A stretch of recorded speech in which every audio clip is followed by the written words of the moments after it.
This is Coach's Corner. Fans to Coach's Corner, a production of Gulf Coast State College. Today, Coach Tyler Younger and I will talk about how the Commodores did last week. Big games coming up this week and in that race to get into the state tournament. Commodores 31-14 overall, 9-11 in the panel conference, ranked 9th in the state coaches poll, riding a 5-1 record right now, playing well down the stretch here, trying to get a playoff berth here. So last week on the 10th, we defeated Northwest Florida 9-1, which is a big win against a big program, Coach. Yes, sir. We played well that night. It was a good all-around team effort. You know, swung the bats well that night. We got some timely hits. And we're also really, really good on the mound that night. Dylan Seifert gave us 7 strong innings. He was excellent. And Trey Leonard came in and pitched the 8th and pitched well. And we kind of got it rolling there in the 5th and 6th. Their starter, Eric Orza, he kind of stifled us there for the first 4 innings, kept us off balance. But we were able to put up a 2 spot on him in the 5th and then a 6 spot in the 6th to kind of build a nice little lead. And he was really good against us the first time through. He actually pitched twice against us through those first 4 games against him. So it was nice to get something going against him. So we had somebody hit a home run, scored some. We did. Calzado, actually that wasn't the night that Calzado hit the homer. Wisely hit the homer in the – we didn't have a homer that night. I'm making stuff up. So. But Jeff Omohandro had a big night that night. He had 4 hits. The top of the lineup swung the bats really well. And usually when they go, we go as a team. So that was nice. So we did that. And then on the 12th, we traveled over to Niceville and won 5-3, but it took 11 innings to get it done. It did. And that was another night where we pitched really well. We were able to get a couple runs there in the 3rd, and they pulled their starter and put in Jarrett Montgomery, he was really good for the next 5 or 6 innings. He got a little tired there in the 11th. We were able to scratch out a couple runs. Austin Krasminski started for us, and he was outstanding through the first 4 innings, and they started to get to him a little bit there in the 5th, and we were able to score 3 runs.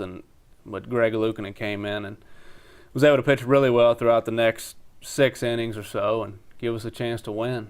A very stressful game as a coach because the 7th inning, I think they had 2nd and 3rd with 1 out, and they weren't able to score. And then in the 8th inning, they had 1st and 3rd with nobody out, and we were able to keep them off the board and kind of swing the momentum our way. So that was pretty big for us. So, and then to get a win against Northwest, especially at their place at this time of the season, because right now they're sitting in that 2nd place slot. Yes, sir. And this in our league, I mean, it's tough to win games on the road. But it's tough to win games, period, especially on the road. Then you get into extra innings on the road, and the game's tied and going into the home half, and if they score, it's over. It gets stressful and it's tough, but our guys were able to execute. So. And then we traveled over to Tallahassee, and there we came up short, lost 12-7 against Tallahassee. Yeah, that night we struggled a little bit on the mound. I think we walked 7 guys, hit 5 of them, and they got a bunch of hits. So that's usually not a recipe for success in our league. But we did swing the bats well. I mean, we scored 7 runs and had 16 hits. But when you struggle that bad on the mound, it's tough to win those games. So anybody we want to talk about in that game a little bit? Well, I mean, our 1 through 8 hitters all had at least 1 hit. So, and we had guys with multiple. Eli Taylor he had 3 hits that night and 3 RBIs, and we had a few other guys that had multiple hits. So offensively, there's no complaints that night. But pitching was a little down that night. Yeah, we struggled a little bit on the mound that night. Which, pitching and defense is, the key to winning games. It's nice to swing the bats every now and then, but pitching and defense is key. And pitching struggled a little bit that night. Especially when you score 7 runs. Normally that's enough to win a baseball game. Right, and we came out early and put up a 2 spot on them in the 1st inning.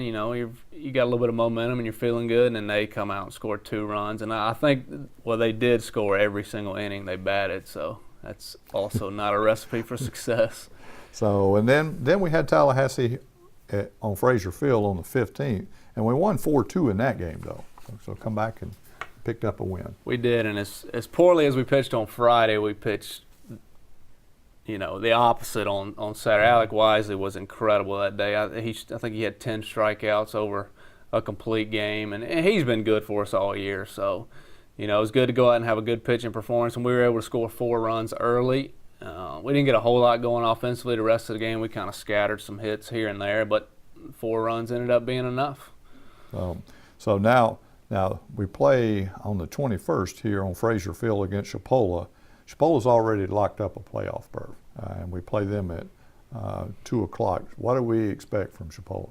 Well, I think over the last 4 games they've scored 54 runs. So, you expect them to swing the bat. I mean, obviously offensively, and the first time through when we played them, they score in bunches. If you make a mistake, whether it's a leadoff walk or you make an error and give them free outs, they made us pay the first time through. So try to play mistake-free baseball because they got a good thing going over there in Marianna. So and right now they're 17-3 in the Panhandle Conference. Now Chipola, we have beat Chipola once this year. We have, and the night we beat them, we played pretty much flawless. They made some mistakes, and we took advantage of them, like you should. And then it was the opposite the next 3 games. We made some mistakes, and they really made us pay for them. That last game, the 4th game against them, we were actually ahead going into the 5th, and we booted a ball here and there, maybe walked a guy, and then next thing you know, score gets kind of lopsided on you. And against Chipola, it doesn't take long for that to happen. Correct. So now, and then the reward for that is we go to Marianna on Saturday, the 22nd, and play them at 1 p.m. That's a tough place to go play. Yes, it is. And then they always play well at home, and then the ball flies really well at their place, and they got some guys with some power. So hopefully we can keep the ball down in the zone that day and get some timely hits, and we'll see what happens. So we've kind of breezed through that. Then after that, we'll talk a little bit briefly. Then the Commodores will finish up regular season next week against Pensacola State. Now, there's a little excitement right now. Commodores trying to play their way into that state tournament. So right now, talk about where we're at a little bit and what we got to do to get into the state tournament. Well, we're tied for 3rd right now with Tallahassee and only a game back of Northwest Florida. So, and we actually own the tiebreaker over Tallahassee, which, it's too early to start talking about tiebreaker stuff because there is 4 games remaining and anything can happen. Anytime you're dealing with 18 to 20-year-old college kids, anything can happen. But yeah, we're tied for 3rd right now. If we stay in 3rd, in a perfect world, it'd be nice to win all 4 games, and 3rd place is ours, and we would play a play-in game against the mid-conference in Florida. So we'd have to travel to a neutral site and play their 3rd place team. If you win that game, and you get into the state tournament, and you get into the state tournament, anything can happen. Well, you got to get there to have anything to happen. So, if we look at that, so still there, big chances mathematically could go in as a 2nd place team. Correct. I mean, if everything falls into place and those other teams lose or beat each other, yeah, we could be in 2nd, and there's no play-in game. You're automatically into the tournament there, which is nice because I'm pretty positive you don't have to play that first day of the state tournament if you're the 1st or 2nd seed. So if you go in as the 3rd seed, you got to play a few more games. But if you get hot at the right time, that doesn't matter to a hot team.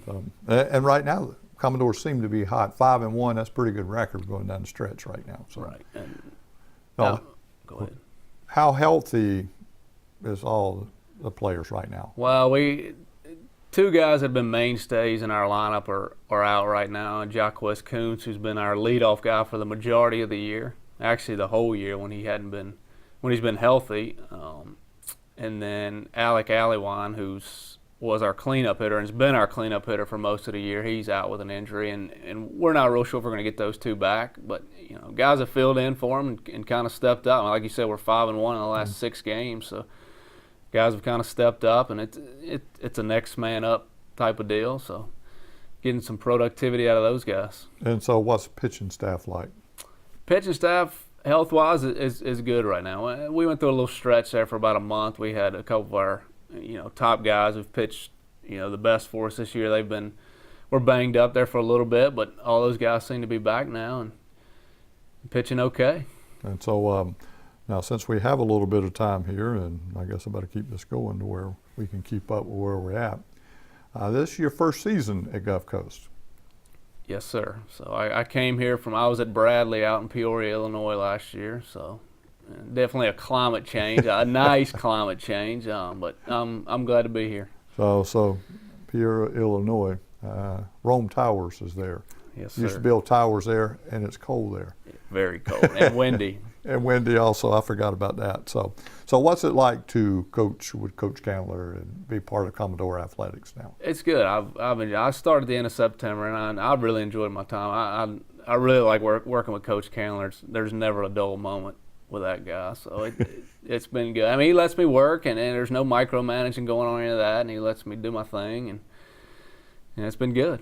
So he does a good job. So I the other day I was down looking at trying to see camera placements and stuff like that because we're trying to get ready to stream some of the games and broadcast the games. And I watched him coach and being around coaching. He coaches. He would correct, and then he gives positive reinforcement. I was really impressed with the coaching techniques and some of the things he was doing with the players. Yes, sir. He's really good at that. I mean, and it's some tough love sometimes with him. I mean, a good thing about Coach Candler I like the most, you always know where you stand with him. And, you don't go home going, I wonder what Coach thought of my effort today, But he's really good at, if he has to get on a kid, he's pulling him to the side 5 or 10 minutes later and saying, well, this is why, and I think you can do better. And, he's really good. And, I've been around it enough where you're at some places and the coach will chew a kid out and then ignore him for a couple weeks. So that positive reinforcement is good. It lets the kids know that he really cares. Because as he was coaching them, when they started doing what he was asking them to do, that's when he really stepped up. Now, this is what I was talking about. Great pitch. This is where I was talking about. And so not a lot of coaches out there nowadays coach like that. No, not at all. So anything else? We still have a couple minutes, but I've talked about everything I got. Anything you'd like to talk about in this last minute or so? Well, we're getting it going here a little bit at the end, it seems like. So like you said, we're 5-1 in the last 6 games. It's the last month's almost been like, I'll use it like a basketball analogy. Like a basketball game is somebody will go on a 12-0 run and somebody will go on a 10-0 run where, we'll go on a little winning streak and then we'll go on a little losing streak. It's kind of been like that for the past month, but we've played well in the last week and a half, I guess. So it's the time of year to get it going. If you can get yourself into that state tournament, like we talked about earlier, anything can happen. So you get hot at the right time and stuff starts falling into place. And some of these freshmen, it takes a little while for them to adjust, especially to Panhandle Conference play, because it's so different than high school ball. Right. And in college, at any level, it's such a drastic change. I tell our hitters, and some of our freshmen struggle. You expect them to struggle. I tell them all the time, my freshman year, and I played Division III baseball at Methodist University, and you get there as a freshman, and you get into hitters counts 2-0, 3-1, and you're getting a fastball. You get into college, that 2-0, 3-1 count turns into if a pitcher can do it, an off-speed pitch, and you're thinking, what in the world is going on? So, it takes some time to adjust to that. So, but some of our freshmen are starting to really, really come on, which is good going into their sophomore years. So that's what you're looking for, and you're looking for them to peak at this time, not too early, right at what seems to be a great time of the season to peak. Right. So, Commodore fans, I'll be right back in just a minute with Coach Beth Wade, and we'll talk about the Lady Commodores. Programming is sponsored by Sweet Bay. Sweet Bay is a bayfront village in Panama City designed to inspire natural and relaxed living with a dash of southern charm. The Sweet Bay community features parks, walking trails to the water, a future town center, and much more. It's got all the makings of a friendly neighborhood with everything you need, just a short walk away. For more information about the Sweet Bay community, call 844-35-SWEET or go online to sweetbayfl.com. Welcome back, Commodore fans. Coach Beth Wade now I'll talk about Lady Commodores. 28 and 21 overall, 9-11 in Panhandle Conference. State tournament bound. Yep. So have made it into the state tournament.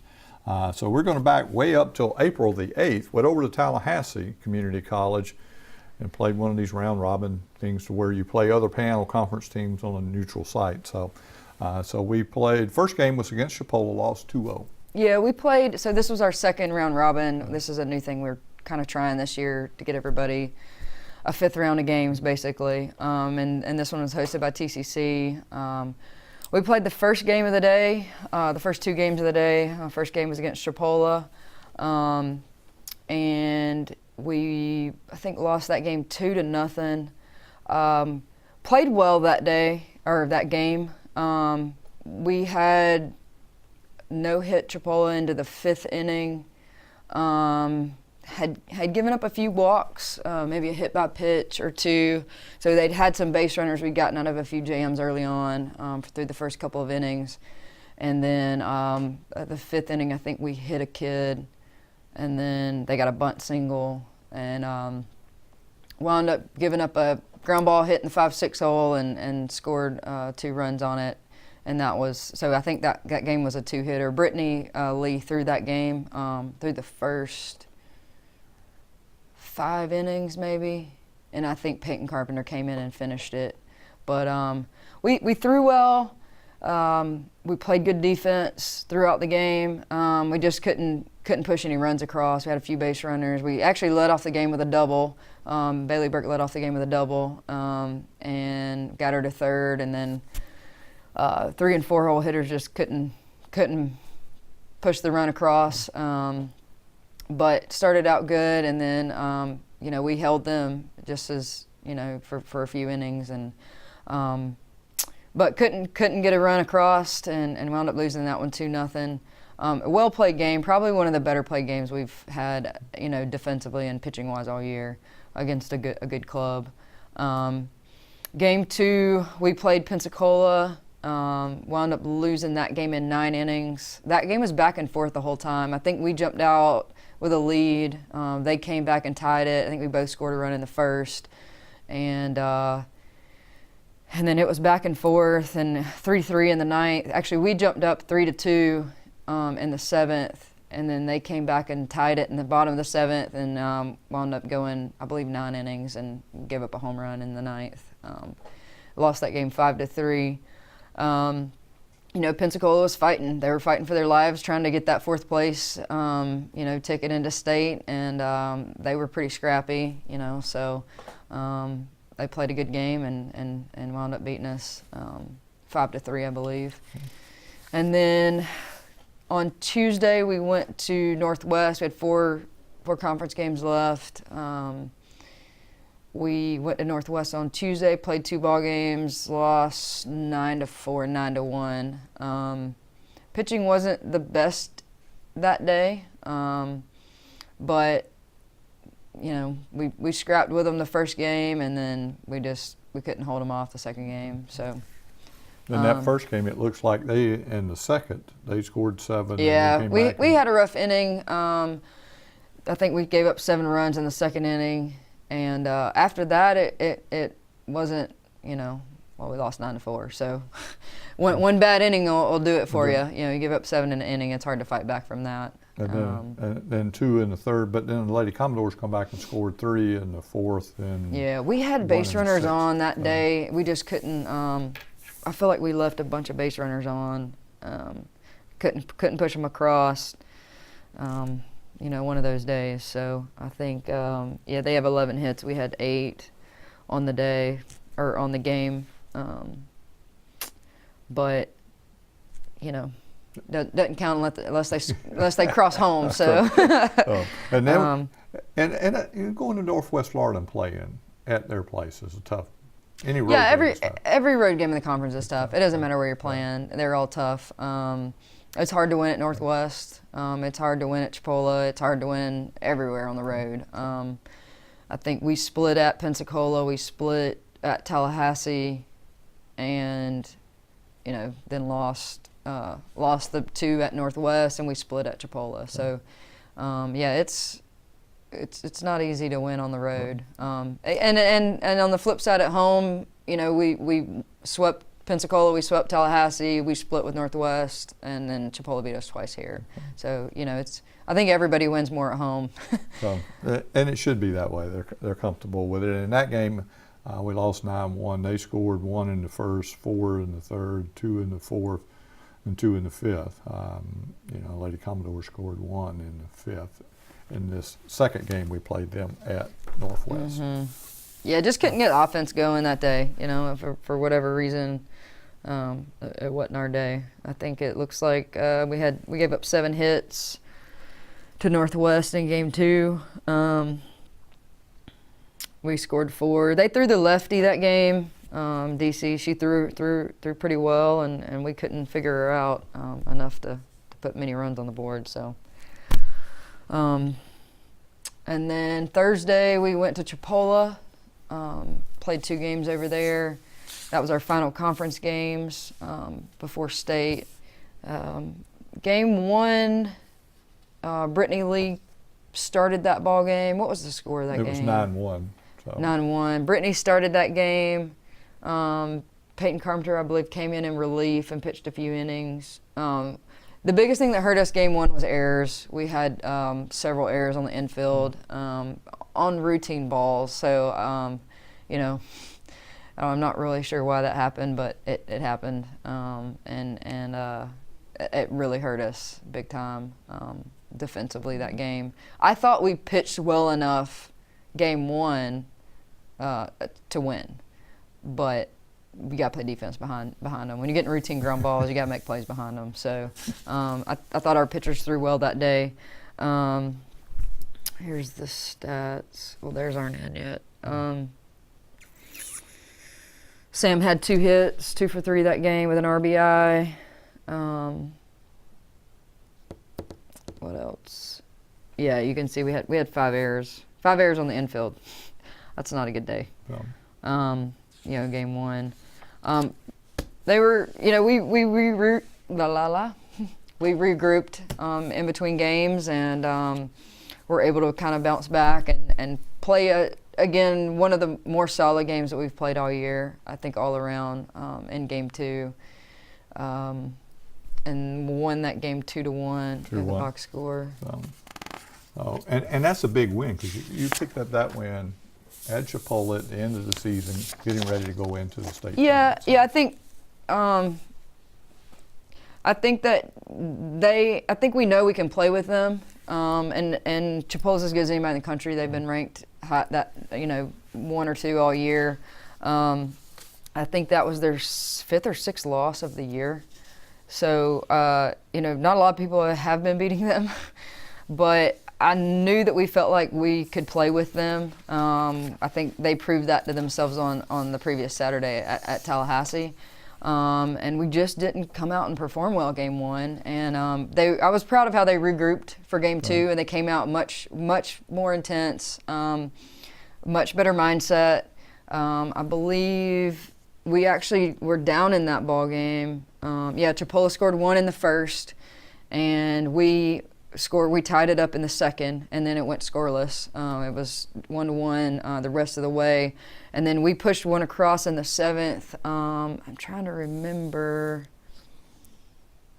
how we manufactured that run. So I know that Ansley got the hit and scored Courtney. Oh, Jenny Ewing led off the inning and got on base. Error as a shortstop. And then Courtney got a base hit. Courtney Schreinsberg got a base hit. And it was actually her second of the day. She'd had a bunt single her previous at bat. She had a ground ball up the middle. And actually it went into left. We tried to take third. Jenna got thrown out at third, but Courtney was at second base, wound up at second base. And then with 2 outs, I believe. There was 2 outs. And